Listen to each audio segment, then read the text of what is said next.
Right, let's recall the budget where Rachel Reeves, the Chancellor, increased the rate of employer national insurance, raising billions and billions and billions of pounds to be spent on public services. We're now seeing a kind of growing drumbeat from business raising concerns about what this means for them and for the consumers. Look at this headline from the Sunday Times this weekend from Tesco saying that it's going to cost them £1 billion on their staffing budget, which they then will potentially pass on to consumers. £1 billion of Tesco profits having to be cut isn't that much. Right, let's have a look at Tesco's operating profit, shall we? Shall we have a look at Tesco's operating profit? Yeah, so in the year 23-24, that financial year, their operating profit was 2.8 billion off of total revenues of 68.19 billion. And it's expected to increase its operating profit to 2.9 billion next year. So if you pardon me from saying this, pardon my French, but I don't give a fuck, Tesco, if you have to eat into your profits to pay taxes. I couldn't give a shit. Oh, well, that means our operating profit will be 1.8 billion rather than 2.8 billion. Don't care. Don't care. And if you want to pass it on to consumers or on to workers, then that's your fault, isn't it? That's Tesco's fault. You've decided to do that. And then it continues. We then heard from Sainsbury's and Marks and Spencer's warning that the direct impact of the budget will be pushing up prices for their customers. And then the BBC reporting restaurant workers' jobs are under threat because of the budget, which is a warning from bosses. Well, we've got a business boss on the line now. It's Lorraine Arnold, who runs the Pierpoint Fish and Chip Restaurant in Torquay on the Devon coast. Thanks for joining us, Lorraine. Thanks for having me. So just give me kind of the itemised list then of the things in the budget that are going to push up your bills quite a big way in terms of your staff.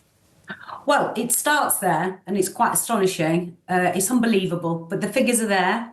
They're not plucked out of thin air. This has been verified by our accountants, Bishop Fleming. The wage increase is going to cost over £60,000 a year increase.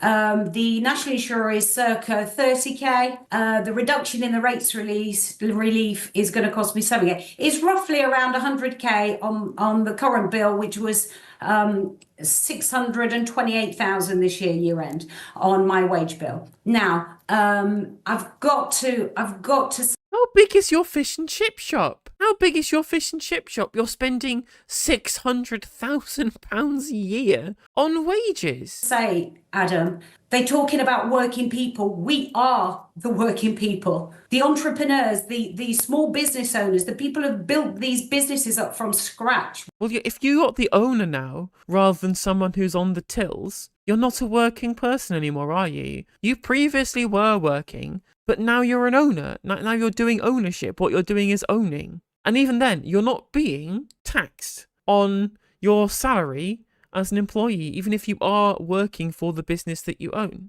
If you're paying yourself a wage, that is not subject to taxation. It is the overall bill for the establishment itself, which is an LLC. And the owner of an LLC is not a working person. Yeah, there's a reason why you called yourself a business owner and not a business worker. We've done this by sheer hard graft. We are the working people. Oh my god, I fucking hate this line. I hate this line so much. Oh, well, our establishment is only the way it is because of my personal hard graft that I've done. All of the people who've ever worked for me, all the things that they've done whilst my business has been growing, nah, they don't matter. It's all me, it's all myself. Individualism will reign supreme. I am the only person who can be adequately shown to have grown this business. It's no one else's but me. Me, I, self. I don't have any help whatsoever apart from all of the staff who helped, all of the work that they did to help the business run. Lorraine, do you have the cash to soak up that extra £100,000? How? We've just survived the worst pandemic for 100 and however many years. We're just surviving the effects of the war in the Ukraine, which has pushed prices up. This is just the wage bill that's going to affect us. What about the prices when all our suppliers put their prices up because they've got to pay their staff extra wages? It's ludicrous. They're not paying their staff extra wages. They're paying extra tax. Same old crap when minimum wage was brought in, which is interesting because minimum wage is going up. Wages are going up, which means people are going to be spending more money and they're going to increase their turnover. I've really got to change the business model. And how will you change the business model? Because I can imagine maybe you have fewer staff, or you pay them less, or you charge your customers more. There's actually not that many options, really, is there? There are many options, but we've really got to make an informed, or I've got to make an informed decision here. I'm not Tesco's or any other corporations. I'm a one-man band here, and I've built this business on sheer graft. And what I'm You have £600,000 worth of staff working in your business. £600,000. That is not you doing something on your own. If you have to pay a wage bill, which is close to 7 figures, then I'm sorry, it's not just you. It's not just you that has done this. She can change the business model by forming a cooperative. Damn bloody straight. Damn straight. need to now look at, in order for me to maintain Pierpoint, to provide the good quality product and service that we provide, that is made as award-winning in the country on a national level, by the way. In order to do that, we do have to make some cuts. And I don't quite know yet how we're going to do it, but we do have to sit down. Whoa. Okay. You charge £22 for fish and chips. £22 for fish and chips, right? If people are going to your restaurant and bar for fish and chips, right, I'm sure they can afford to pay £22.95 instead of £21.95. £17 for fish cakes, £18 for scampi, £20 for a chicken Caesar salad. How much? £20 for a salad. A side of vegetables is £5. It's £5 for a side of vegetables. I'm sorry, I still can't get over £22 fish and chip. £22. And look with my managers, and we will look about how we can. So you have managers then? So you aren't doing any work. You're paying somebody else to do the real work of management for you. Okay, well, thank you for admitting that you are an owner and not a worker.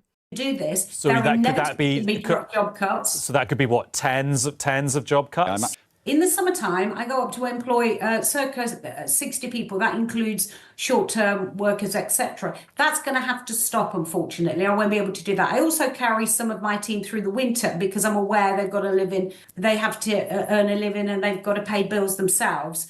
And I believe very strongly in that. So even though we're a seaside business, we're at the coast, and our business obviously drops considerably in the wintertime. I do kind of what I call carry them. We won't be able to do that. There'll be less and less hours this winter because, don't forget, this is all coming into effect in April, so to speak.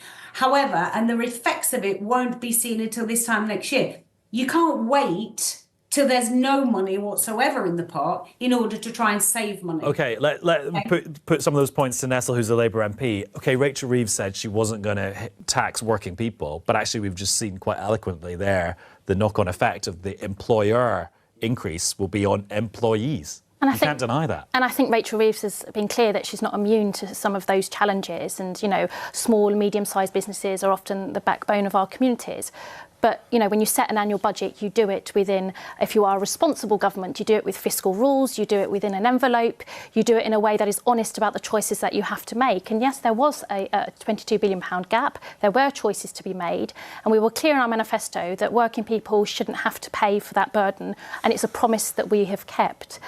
There are some reliefs that have been introduced. Yeah, but it's not a promise if actually the net result is the loss of all summer jobs in Lorraine. I mean, unfortunately, there are trade-offs when you set tax policy, you know. Someone's going to have to pay to ensure that we take enough money out of the economy to stabilise inflation when we spend money on the NHS. Like, it's as simple as that, right? May I kindly suggest to this lady that she potentially downsizes her house, cancels Netflix, and cuts down on the lattes. Lorraine's restaurant in Torquay next summer. Well, there are also examples of a million businesses will benefit from the threshold of employer contribution allowance that has been increased. 800,000 won't pay any more, and 250,000 will pay nothing. There are also the business rates relief. 40% of businesses will benefit from that too. So I don't think it's a fair picture to say that it's going to affect all businesses. But as I say, we're not immune to that criticism. Just businesses the size of Lorraine's. Crucially, of course, an increase in paying people a national minimum wage means that there is more money in their pockets. And I'm a member of Parliament. It's a really valid, because I'm a member of Parliament for an area. Samuel, I'm a member of Parliament for an area where there is high deprivation, and most of the people that are living in poverty are working. So an increase in... But Nestle, have you considered what happens to the poor business owners when they have to cut into their profit margins and drink slightly less nice wine with the money that they pay themselves, slightly in dividends and slightly from wages to minimise their own tax bill for the money they pay themselves that they get from owning and not working? Have you considered that you're hurting their dinner party wine quality when you advocate for better public services in an area full of poor people? In the money that they're able to keep in their pockets will make a substantial difference to them. Lorraine, let's get your reaction to what you've just heard. Come and work in my restaurant for a week and I'll show you how it really works, rather than by just a flick of a pen like that you devalued my business by you've devalued my business. Not only have I got to find that extra 100,000 if I continue with the current business model, you've devalued it by nearly £500,000. So if I wanted to sell up, I can't. This is unbelievable, and this is why we're in the mess we're in, because if you knew what you was all doing, you wouldn't have done what you'd done. I'm incensed by it. I'm incensed, and I'm one of thousands. There are thousands and thousands of me in this country who are in my position. We are working people. We are working people. I still fry fish. I still rumble potatoes. Not that you probably know what that actually is. I love it. They just have this idea. I mean, to be fair, probably is correct talking about Labour politicians. Probably haven't done any hard graft, but okay. She says that she still fries fish. She still cuts potatoes. I'm willing to entertain the idea that she does indeed do some work herself as well. But I mean, that's probably a bit harsh, Lorraine, but I can see how emotional you are about it. Just one very quick last point, Nestle. She's absolutely right to be emotional. I get that. Incidentally, I come from a family who had a small business and spent my Saturdays working in that printing company. But, my point is politics is full of choices. It would have been far worse to not make a choice, not fix the foundations and create economic instability. OK, Lorraine, thank you very much for joining us, and good luck with serving up loads of fish and chips this lunchtime. Literally, they just got somebody on to berate a Labour MP. They didn't even have any input from anyone else on the panel. Just like, I don't know, let's just have a shouting match between this person who charges £22 for fish to just have a go at Labour MP. Oh, whoa. Somebody's pointed out, somebody on Twitter, someone absolutely eagle-eyed on Twitter, is that her total actual company, her parent company for the multiple shops that the Pierpoint brand is under, of Cornshire Limited, total actual profit post-taxation was £2.2 million fucking pounds. £2.2 million pounds. And she's like, oh, well, extra £60,000. Mate, that's like 3% of your total profits that you're paying extra in tax. Oh, I'm going to have to change my business model. I'm angry. Labour MP come and fry chips in my chip shop. Mate, it's nothing. It's nothing. This is the official accounts showing that their total profit post-tax is £2.3 million. And no one decided to question this at any point during the entire interview. Okay, right. I was, for a moment, a little bit, maybe she does actually do some frying of chips. Maybe she presses go on the potato machine, right? No, I fully am 100% sure that this is bullshit, that she does not do any actual work and sits around collecting her £2.3 million in profit whilst making other people do the work. Hey there, if you enjoyed the video, make sure that you like and leave a comment. That helps the video out in the algorithm. If you subscribe and ring the bell, it'll let you know when I go live. I stream every day on YouTube and Twitch. You can also follow all of my socials down in the description. And if you want to support me in a more financial manner, there's a join button for membership to just 99p to be a member on YouTube, as well as a Patreon, and there's some merch there as well. And hopefully I'll catch you on the next video. Take care.